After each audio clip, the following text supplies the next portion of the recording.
DMTWClothing.com. Don't make this weird. Whatever it is that you do in life, again, do with your heart, chase your passions, and watch it become reality. That's what we're about. You guys are going to find some cool items, some MMcast items for sale here in the next 3 weeks. They'll be all launched, and next, more conventions, things like that. So, welcome, travelers.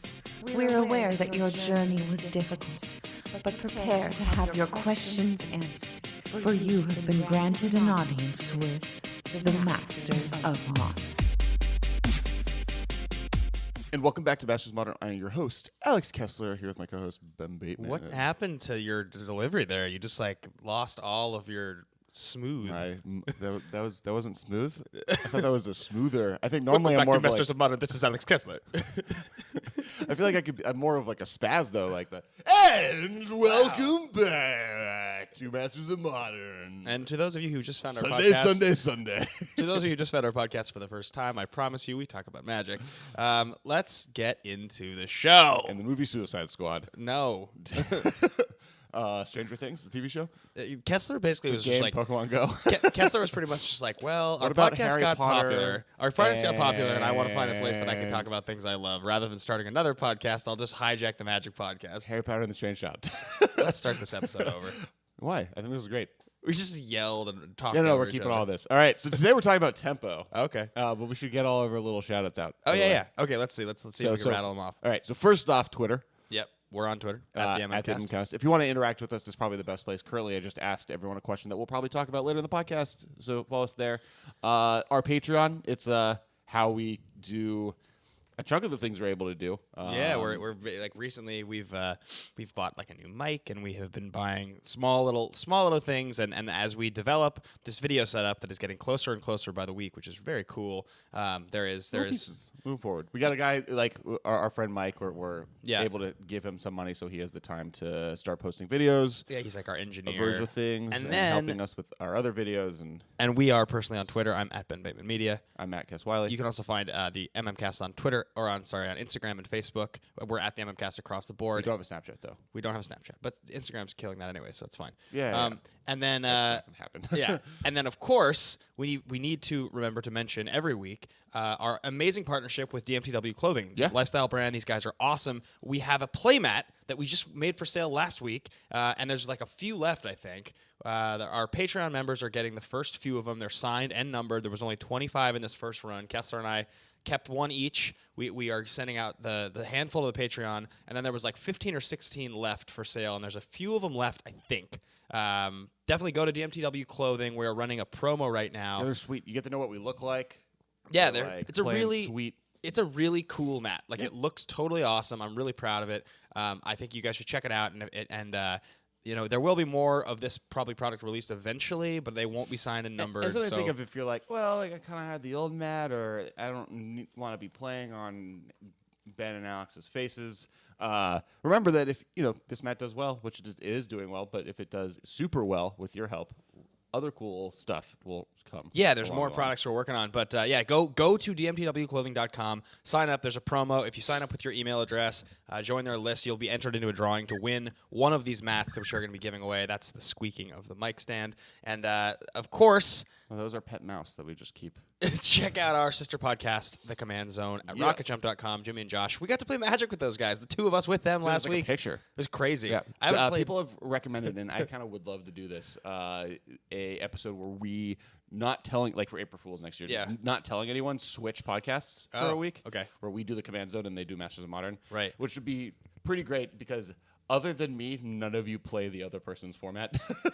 Yeah, I don't love Commander. And I've never seen Josh. Maybe they've played against Yeah. like Modern once. The last thing I would like to say before we start the episode is congratulations to friend of the podcast, Andrew Brown, for top 8ing yet another pro. top 8 of a Pro Tour. He's making that like future Hall of Famer argument pretty handedly. Ridiculous. I mean, like, I remember when that guy didn't even like to play Constructed. I remember the day that he played his first Standard tournament, and he was like, "Can I play Archaeomancer in Standard?" Isn't that the Archaeomancer is the one that returns an instant sorcery, right? Yes. Yeah, the 4-drop, but he was trying to like play it in like a Delver deck or something like that, or a Delver style deck from a few years ago. I mean, like, Stand looks actually kind of sweet right now. Like between like Bant and Emerge, Team Emerge, which is what Andrew played. Yeah. Team Urge is sweet. So anyway, that's standard. Congratulations to Andrew. We're proud of him. We love that guy. Let's get into the show. Cool.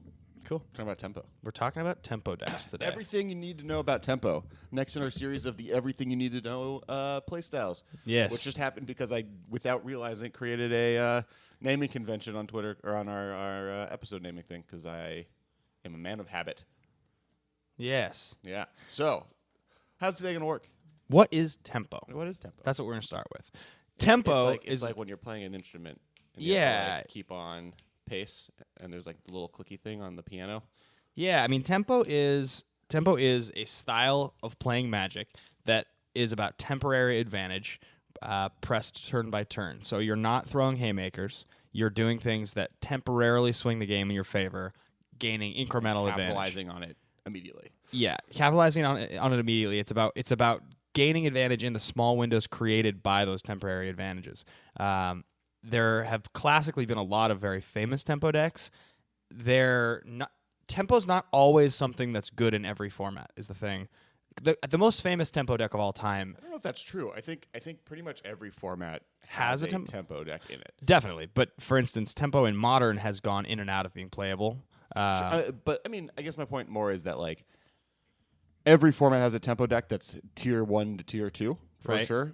The question is it like tempo at times has been the tier 1, Right. and so when it's not the tier 1, it feels like it's not playable. But in reality, it's still like blue red Delver is a tier 1.5, or not Delver, but tempo in Modern right now is probably a 1.5 deck. Like Definitely. I mean, it's always because if it comes out correctly, you're going to seem like a genius. That's the thing about tempo is if it comes out correctly, it seems unbeatable. So, and the cards like what I mean, there's always just something good about playing an early. I mean, okay, so basically, what tempo hinges on is you play a early threat, and then the rest of your spells are meant to combination protect your threat and or prevent your opponent from doing what they're trying to do. Right. So you're a control deck, but instead of trying to buy, just stop your opponent, you're really just trying to buy time. So, which is why it's called tempo, because tempo is a time-based word. It has time roots. right. It's about pace. Yeah, so Pace and the rhythm. idea is that, and that's why, like, the most famous tempo deck is normally Delver decks. Well, the most famous tempo deck of all time is a legacy deck that was originally called Canadian Thresh before the printing of Delver. It used to be played Nimble Mongoose as But I the feel like- only I feel one like drop. famous in history, but, like, I feel like most known tempo deck by a player born into today's world is Yeah. Delver, But I'm saying, so which is what used to be Canadian Thresh before Delver. Canadian Thresh,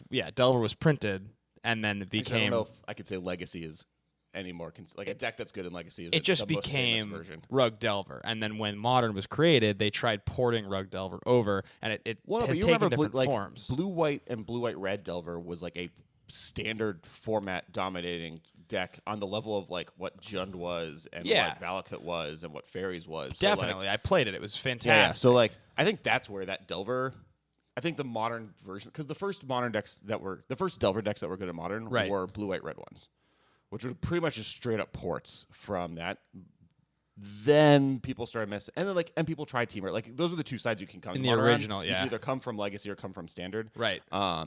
Back then, Standard, because like the problem is there's no Wasteland, Yeah. and there's no Days, and Days and Wasteland are the Super two important biggest cards. tempo cards that are important in and Force, but I mean, Force of Will is Force. Like yeah. every deck in Legacy plays Force of Will, while like the Days and Wasteland combo, which are cards that other decks play, but like they're kind of this.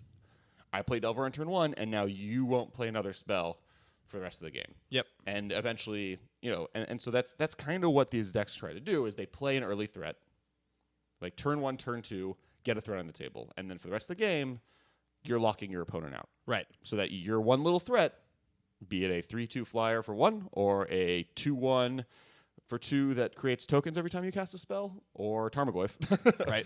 is going to kill your opponent before they can stop it. Yeah, I mean, people have called it protect the queen. You play one threat and you protect it. I mean, that's yeah, sure. There's like lots of different ways to describe it, but I mean, and the interesting thing is it's not always like you could describe tempo in Modern as like a Delver deck basically is the simplest way to look at it. Play a Delver, There's a flip few it, other and ways protect to it. kind of describe that. But I mean, the style of play is sort of like it's that counting turn by turn. okay, what is this cheap spell I have? How's it going to interact? If I play this spell, I keep this mana open for this counter spell. Can I be exact with my mana? Super efficiency. Everything is like 3 or less CMC for the most part. Lots of 2-1 drops. Well, I think that in general, Modern is a tempo format. There are I mean, a lot of Merfolk decks is a that- tribal tempo deck. Merfolk is tribal tempo. I would argue Infect is a tempo deck in many ways. It's a combo deck. That's the thing. It is seems. I mean, like you have a creature, you play it early, you're attacking with it, and you're doing everything you can to protect that creature to kill your opponent. But it's non-interactive. Infect pretty much doesn't interact, so it's not a tempo deck. Okay. I don't think. I mean, I think tempo decks historically interact. Maybe it more moves into a. I guess fair enough. Game 1, you're right. I would say what Infect does do though is it definitely sideboards into a tempo deck. Game 2 Sure. and Game 3 against a lot of opponents. I mean, that's the thing, right? Like when you look at a glass cannon deck in Modern, do you classify a glass cannon deck as a combo deck? I've heard people refer to Burn as a combo deck before, because it's just it's a series of how many of these things can I play in this many turns to count to this number. Well, I do think that like, and this is a different conversation for a different day necessarily, but there's 2 types of combo decks, and Right. I think, and in reality, there's one type of combo deck, and those are decks that like all my cards do a specific thing on an axis that my opponent is not ready to handle, and they combine it in a way that I instantly win. Right, and it's non-interactive. And it's I don't know if that necessarily has to do with the definition, because like Twin was was definitively a combo deck, but it had a lot of tempo interaction in it. If Twin was still legal, this would be a whole different conversation we were having, because Twin was that was what made Twin insane. Was Twin was just like a blue-red tempo deck that had a combo. Sure. I mean, talking to Andrew and Eugene when that was legal, and they were like, so over here you have your 8 Pokemon cards, and then here's the rest of your deck. And then be like, you can either just like play with these fake Magic cards that aren't actually real but are only good in like, or Right. right. And they would just essentially describe it as like, this is just a really, really, really good blue-red deck, and then if you want to play these 8 cards, you can. You know, and I was always, that's like, I mean, it's true. Like, Sure. And that's a unique example. There's very few decks ever in Magic's history that have existed where the combo was that powerful. Right. Where half your combo was a flying 2/1 card that tapped down a creature. Like, Yeah. or a 1/4, but Or either permanent. Yeah. So, But I mean, I guess my point when I was talking about different type of combo decks, there's the combo decks that are I'm trying to assemble pieces together that make me win, and then there's my deck is all working towards a goal. So like Storm and Infect and Burn would be the later, versus Twin or Amulet Vigor decks or any of those kind of decks that would be more of the former. right. Definitely. But back to tempo and not combo, because that's not what we're talking about. So there's something I really do want to bring up. So blue, Yep. in general, as a color, And its is- relationship to combo. It's it's tempo. To tempo, I'm sorry. not talking about combo. Yeah. I derailed you. Yeah. Sorry. It's okay. Let's move on. So classically, blue cards are control cards. Counterspell is the premier control card of all time, followed by like the most basic control card of all time. Jace, Force of Will, all these are very control cards. But Modern has moved blue much more towards tempo style play. All of its counterspells reward being proactive in the early game, because they're all very, very, very quickly fall off once you get past turn 5. Would you say that Remand is the most tempo card ever printed?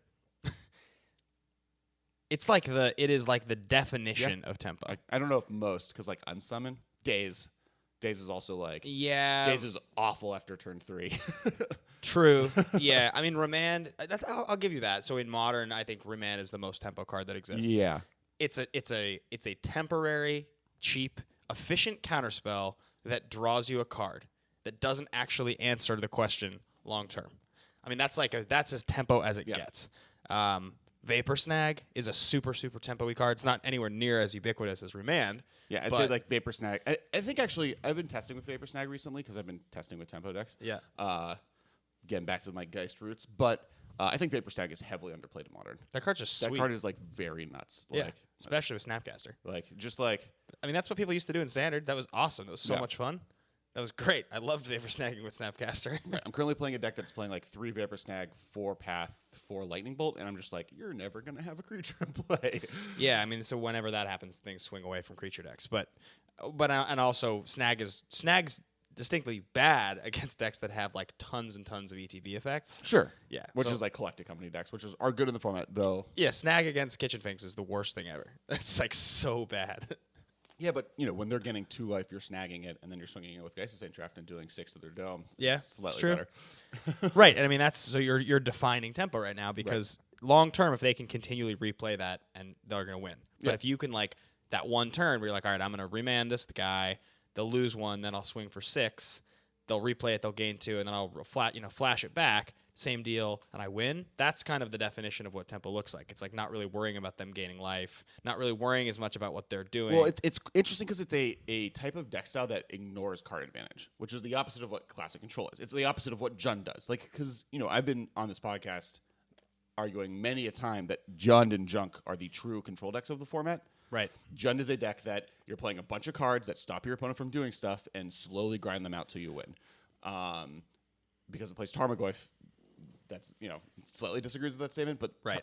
Tarmogoyf has classically been called the best blue card ever printed. Right. So, and part of that is these tempo conversations. But if you look at what Blue's trying to do in this format, almost every single blue deck is much more along the lines of a tempo deck, and part of that is like even Snapcaster Mage is a great tempo play Definitely. because flashing back Lightning Bolt. Using Lightning Bolt early to clear a threat and then flashing it out later to do that extra 3 damage you need to kill them off is like a very important play for tempo to be able to do. Yeah, Bolt Snap Bolt's like one of the all-time tempo plays. Though it's also, weirdly enough, Bolt Snap Bolt has it's not just a tempo play; it's also a control play in Modern because the American control decks would like make a living on that move.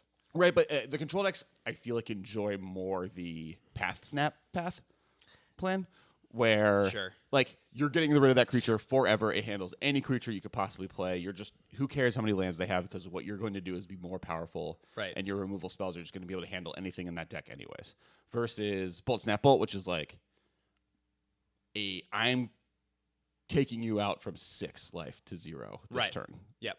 Because of my Delver Secrets, my Young Pyromancer, my Geist of St. Traft, my turn 2 Snapcaster Mage I just flashed in because I needed a threat in play, did enough damage to you that I can now kill you this way. It's interesting to see the relationship between blue control and blue tempo in Modern because it seems like they toe a line together. That's like it sort of seems like, for instance, like let's talk about the Grixis control decks for a minute. There's a version of that Grixis control deck that plays all removal spells. It's just all removal and a couple which is creatures. more the Grixis control.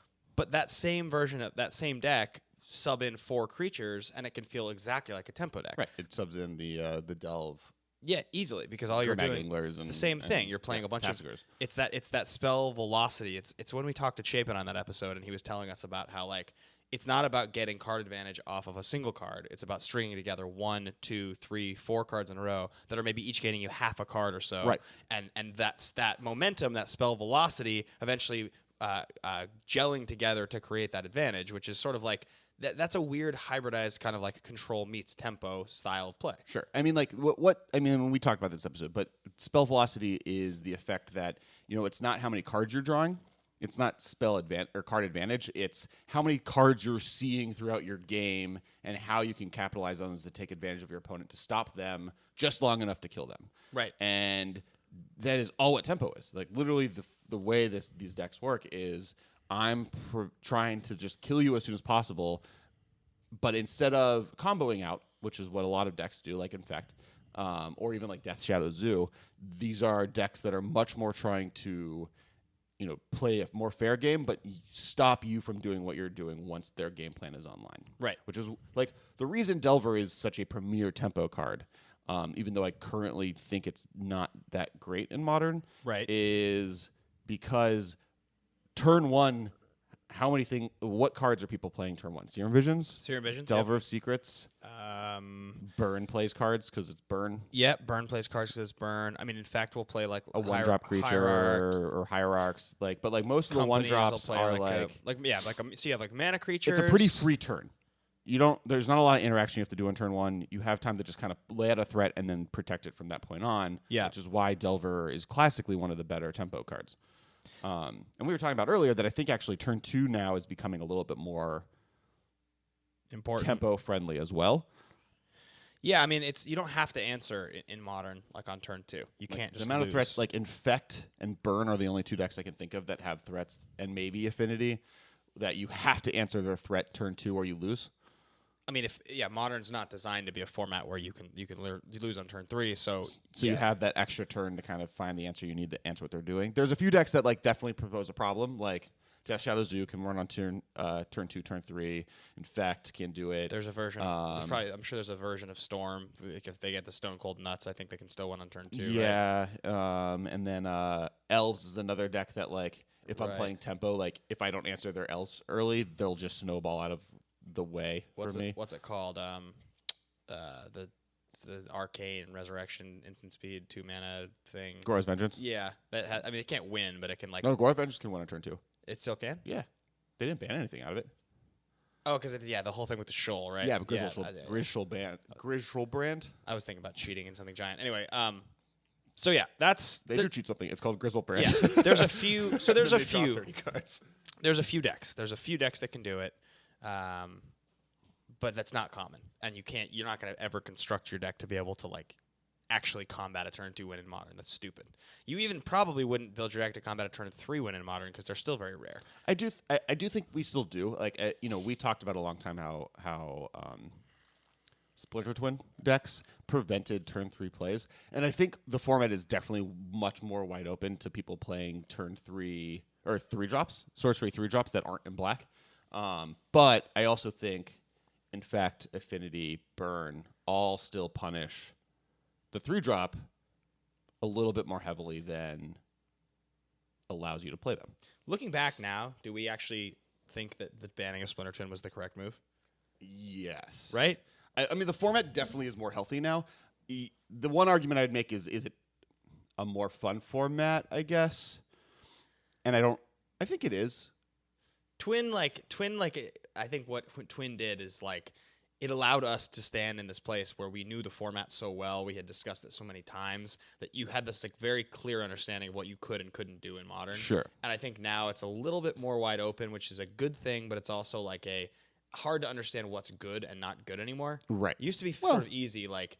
And that's also because we're like, we went through like 3 ban cycles during the GP cycle for Modern. Yeah. So we're now in this area where it's just pre-TQs and SEG events and stuff, which we can pay attention to. And like one of the reasons, like Death Shadows has now become a much more popular deck. Yeah. Which is like that combined with Delirium has made Mishra's Bauble a $30 to $40 card, which is insane.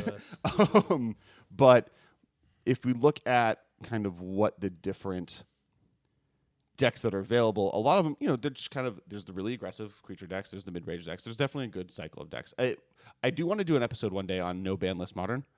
Yeah, it'd be fun. Maybe next week even. How much would a box of Cold Snap cost at this point? It has to have skyrocketed. It's an uncommon. Yeah. Right? There's nothing else. I don't know if it's gone up. I mean, Cold Snap is like also not, is there anything else in that set? Dark Depths, I think, right? That's the only card. But that's just getting reprinted. Yeah, so Dark Depths and Mishra's Bauble. And I think after that, it's pretty much nothing. I think you're Lightning Storm? Yeah, Zur the Enchanter's in that set. Zur the Enchanter? There's probably one other legend that we're forgetting. But then aside from that, it's like when that set was out. Are we going to do that? Oh, I guess we could do that with our core set cycles. The Cold Snap? Yeah, when are we going to talk about? Because for those who don't know, we have a site. We're doing a list of. Eventually, we'll get through every set of Modern. Or every block in Top 10 Modern. cards in that but then set. like core sets will be kind of smushed together. I guess we have to do Cold Snap with a core set. Here's some cards that we're forgetting. Oran Viper. That's a sweet card. I played against that yesterday in Commander. Yeah, that card's not that actually relevant. competitive, but that was good in Standard. Oh, I one-shotted every single person at my table yesterday. Nice. With Geist. Oran Viper. There's Vexing Sphinx, which is that card I love. That 4/4 for 3 with the cumulative upkeep, discard a card thing. Oh, I actually like that card. That card's sweet. That That card actually is like has Wait, why potential. are we talking about Cold Snap? All right. One last thing I want to do about tempo, and then we can actually move on to Why are we talking about the Cold next. The next thing is I want to do tempo by the turn.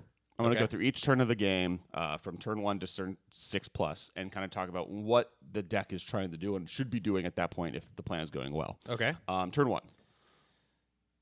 Sorry, I was looking at Cold Snap. All right. So turn 1, you really have 2 options. In a tempo deck, yes. You're setting up future turns, playing cards like Serum Visions. Serum Visions is or that's the quintessential blanking. The blue card, mill 2, draw a card. Thought Scour. Thought Scour. Like those Yeah. are kind of the 2. Maybe Gataxian Probe if you don't want to pay the life. Or you're resolving a threat. Or I'm saying that's like setting up future turns or gaining information or creating card velocity. Or resolving a threat like Delver of Secrets. Coddle gets in like an old counter cat deck. Yeah, counter cat deck. Or like Swift Spear. Swift Spear is another good tempo turn 1 play. Are there any other like distinctive 1-drops in tempo decks in Modern? I guess I have, it's possible that you could say Hierarch is a tempo card because there are Bant lists that play like... Yeah, tempo Bant. Yeah, like turn 1 Hierarch into turn 2 V-Click. Sure. That kind of a deck. So, but I mean, yeah, that's like... And it's not really a threat either because it's like an accelerant, but it is kind of a threat. So anyway, yeah, there's like 4 or 5 distinctive threats you could play on turn 1 in Modern. There's probably some we're not naming, like... Yeah. And like I guess Grixis Control, the third option is discard, I guess. Yeah. Some tempo decks are playing a little bit more of a discard game, and that is the last thing you kind of do in turn 1. Turn 2. Turn 2 I feel like is the key turn for tempo. You have to be laying down a threat or getting in protecting the threat that already exists. See, like this is the time you just cast Snapcaster Mage at the end of their turn as a 2-drop. I think I disagree that turn 2 is the distinctive turn in tempo. I think actually the distinctive turn in tempo is turn 3. But I think if you don't do anything turn 2 in tempo, you're gonna have a real hard time winning. You have to do something turn 2. I think laying down a threat. Like this is the turn in Modern. Or in Modern, you have to, like in Legacy, turn 1 is this turn, but you have to lay a threat down. Here's the thing, though. In Legacy, turn 2 Tarmogoyf backed up by Days is a thing. So that's why turn 2 and what you do on turn 2 is so important in Legacy because you have a free counterspell. Well, I'm saying turn 1 in Legacy is more important because you have Nimble Mongoose and Delver that you're playing turn 1. Where Geist is Tarmogoyf is a little bit of like what the Geist threat would be in this format or what your Gurmag Angler would be, which is your later game threat that you can play alongside Counter Magic.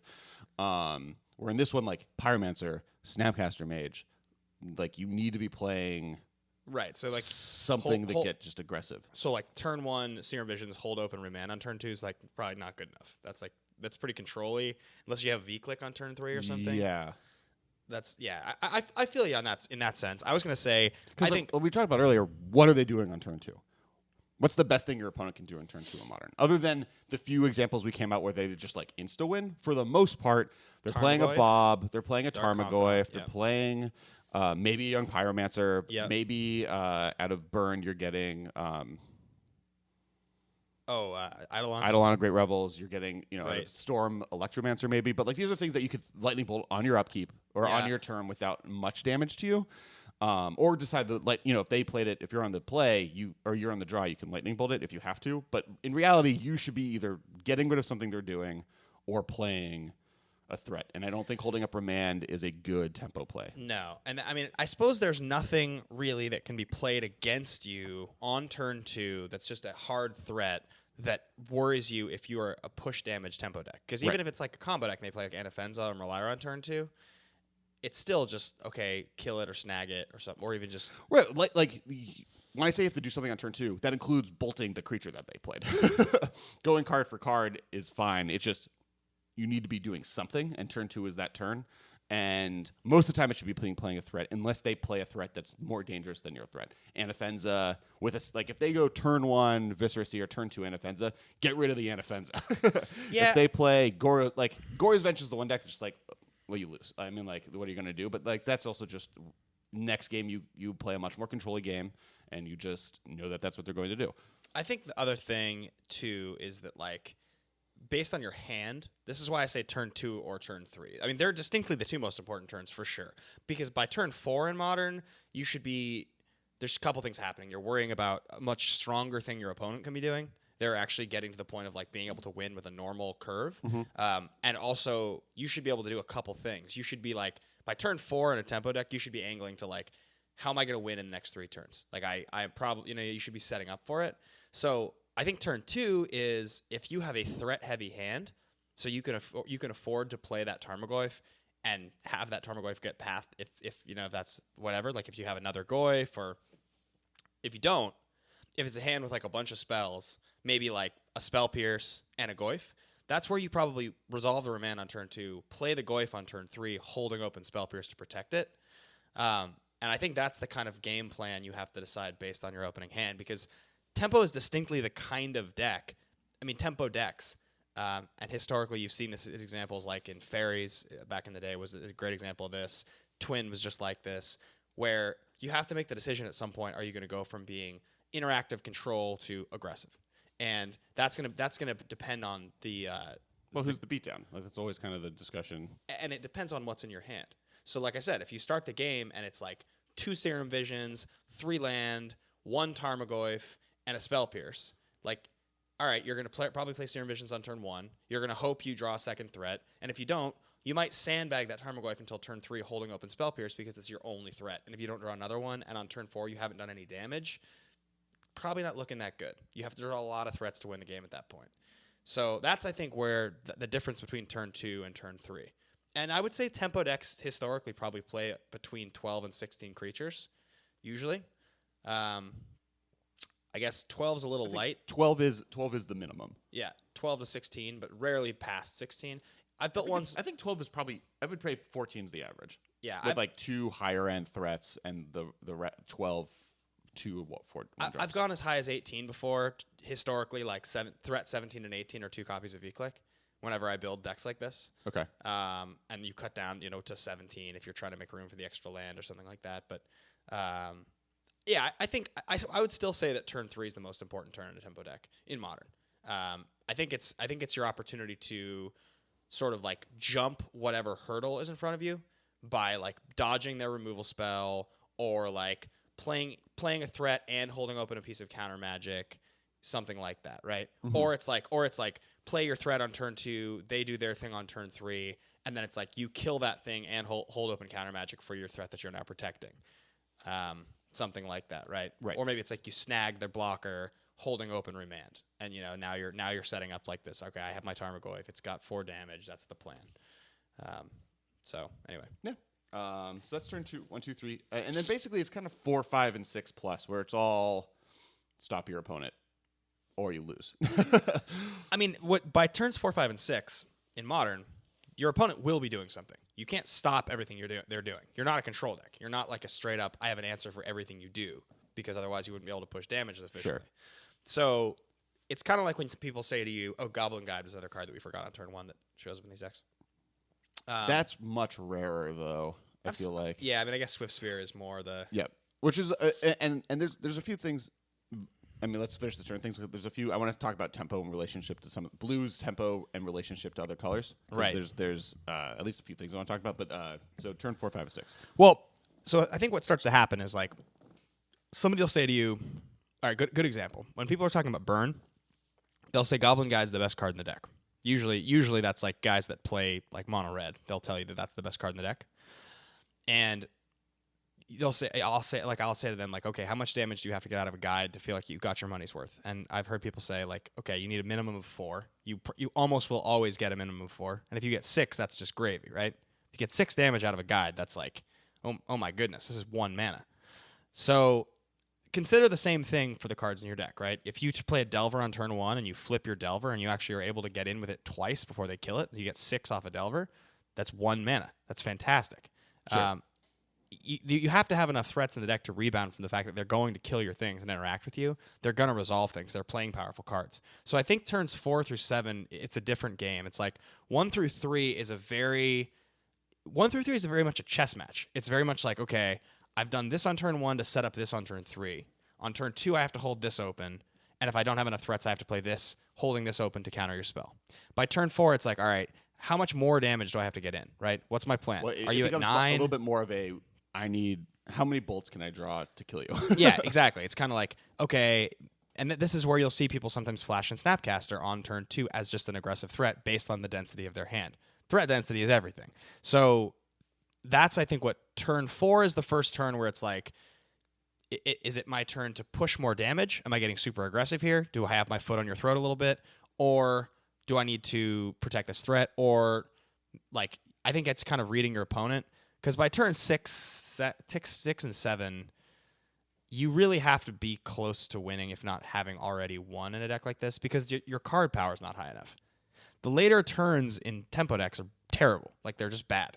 Because you're only out as, like, your best play you have is Snapcaster Mage. Nobody wants to draw Delver on turn 7. Right. You know? Just nobody. Like, it just gets worse and worse and worse. So I think if you're still worried about things on turn 7 in a tempo deck, be good at Things Magic. yeah. Be good at Magic because it's probably not going to be that pretty. All right, so I want to talk about a little bit of its relations to color and problems that these kind of decks face. So the first is blue-white, and we kind of touched on this, of how Path is really good in some of these decks. The problem is, and I think we actually just got kind of an answer to this problem, is that Mana Leak and Path to Exile are terrible together. Yeah. And Path is really bad at allowing your tempo deck to stop them with the counter magic available in Modern, because so many of them require your opponent to be low on lands. Right.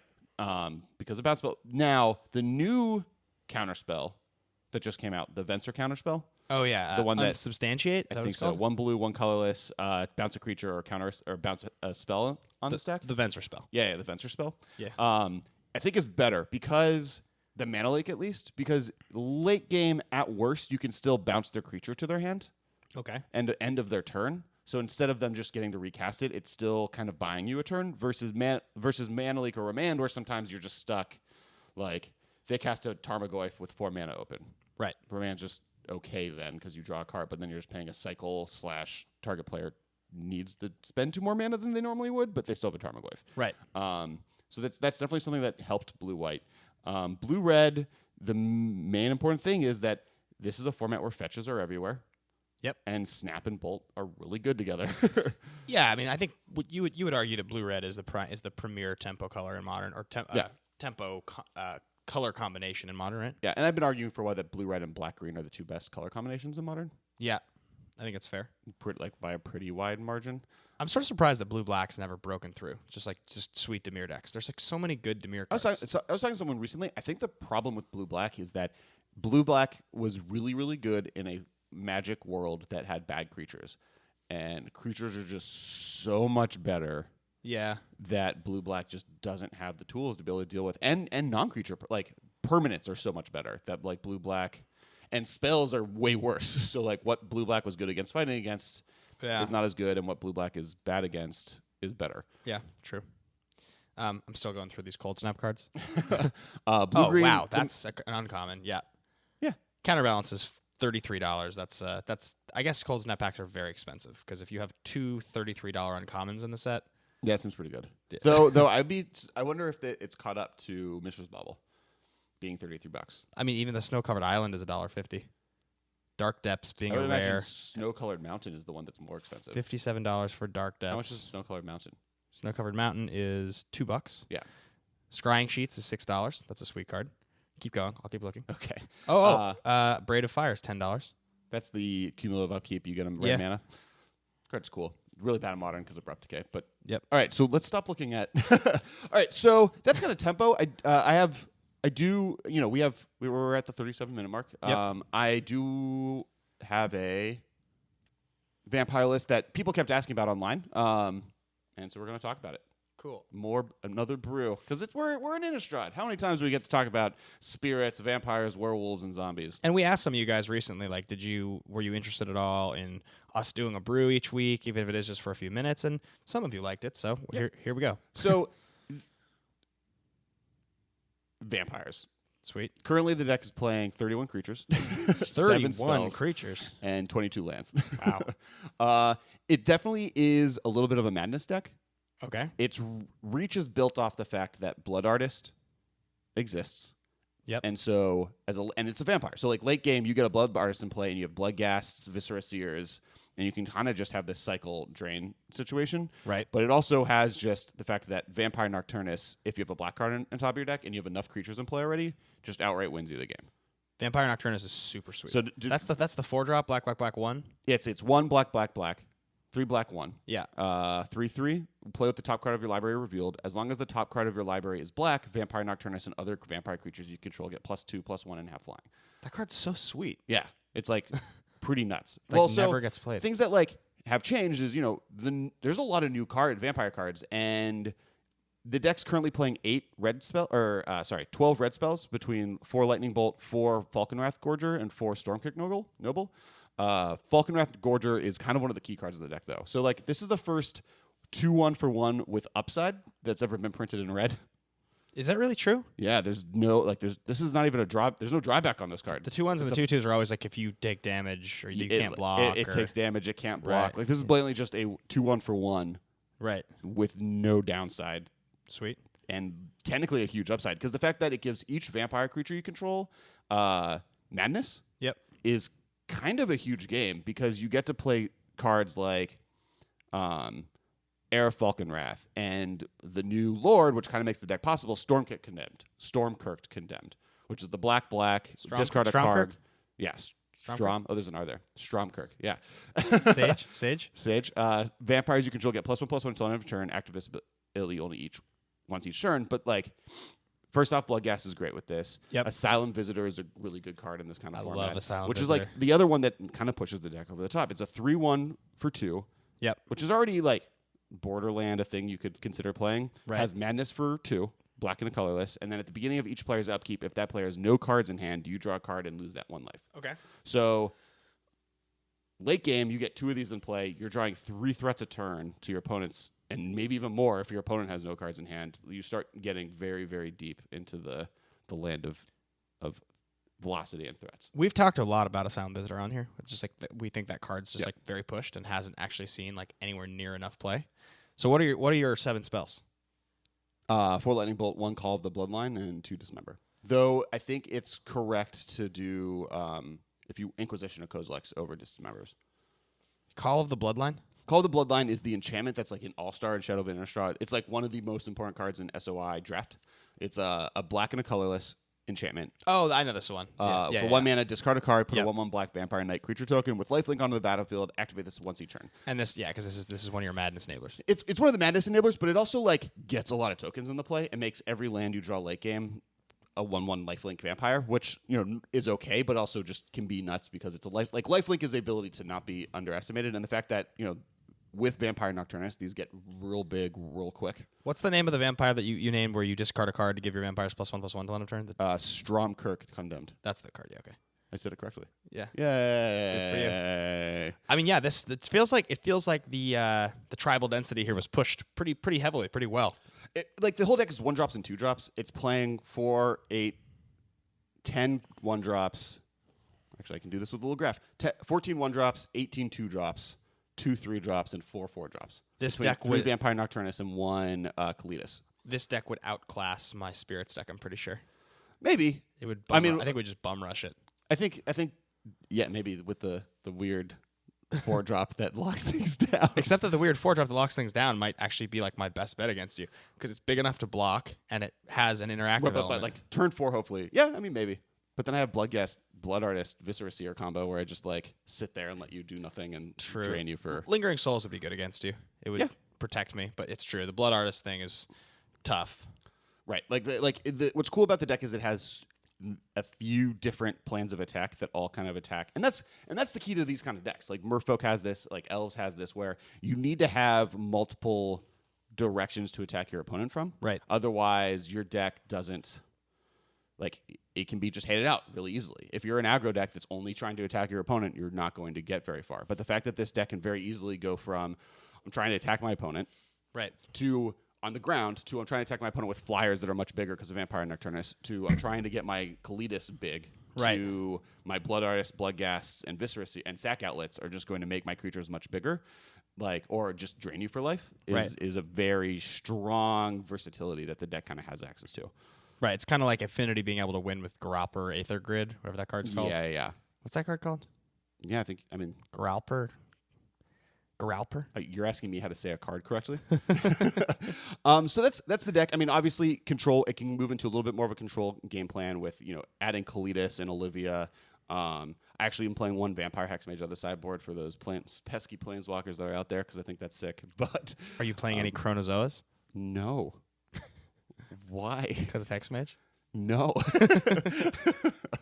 So yeah, that's the vampire list. We'll have this list on our page. Yep. Yeah. Cool. So I think we've done a tribal deck of every variety for Shadows of Innistrad. Yeah. I think you even did a werewolf deck at one point, We talked about it maybe? and we did like a bunch of zombie ones. I kept trying with werewolves. I had my one I had that print one. anything in this new set that kind of made werewolves worth it. It's just, and it's a shame that we're not going to get werewolves again for a long time. It's just we need that. I don't know if that's true. We need that other Wizards 2-drop. has kind of said that they're willing maybe to do werewolves, just they won't be flip cards. Got it. I need another sweet 2-drop. That's what it is. If you give me a sweet 2-drop in red green, I can make that deck work. It got close. I was so What about close. a wolf 2-drop lord? Yeah, I would love it. Like a green, all wolves get +1, +0. Yeah. For It'd be sick. 2/2. It'd be sick. That plus Mare plus Immerwolf plus the Silver for Partisan and like targeted things. And Yeah. it's just nuts. Silver for Partisan is a card that I know there's like the combo you can do with it, but I guarantee that's unexplored. That's gonna turn into a thing. I was so close. Isn't the card also nuts with the red goblin guy? That's what I was saying. That's the combo. Okay, yeah, That's yeah. the combo. That just like Yeah. things into play. I still love the idea of playing it with travel preparations. It's still like my favorite thing in the world. Okay. It's so sweet. It's so sweet. All right, so that's kind of the episode for today. You haven't experienced any of the non-magic things that I mean, like, do you have a non-magic thing you want to talk about before we end the episode? No, I unfortunately have to 45 get minutes to into the I have to get to the next job now. Okay. So. I could just talk about all the things No, once you leave. no. Guys, thank you so much for listening to Yeah. the episode today. Be sure to check out the Command Zone on RocketJump.com. It's our sister podcast, DMTW Clothing.com. They're our partners. We're working to make clothing and awesome products and video content that will be coming out very soon. And find us on Twitter at theMMcast. Check out the mat that they're selling. We're at the MMcast and pretty much everything. Check out our Patreon. Yeah. Please donate, guys. I mean, it definitely helps us accomplish stuff, helps us pay the bills. Please also subscribe to our YouTube channel. We are releasing videos there, and we will start releasing like a ton of videos there. Yeah, soon. And most of it's going to be magic. I might finally get to capitalize on having my non-magic minute. You can have your magic minute at the beginning of the week, and I'll have my non-magic minute at the end of the week. It'll be great. It's a good thing. All right, Yeah. Cool. And then Suicide Squad was like a C- D+. All right. Bye, guys. All right, bye. Thank you for your attention. For further inquiries, send an email to theMMcast@rocketjump.com. See you later, alligator.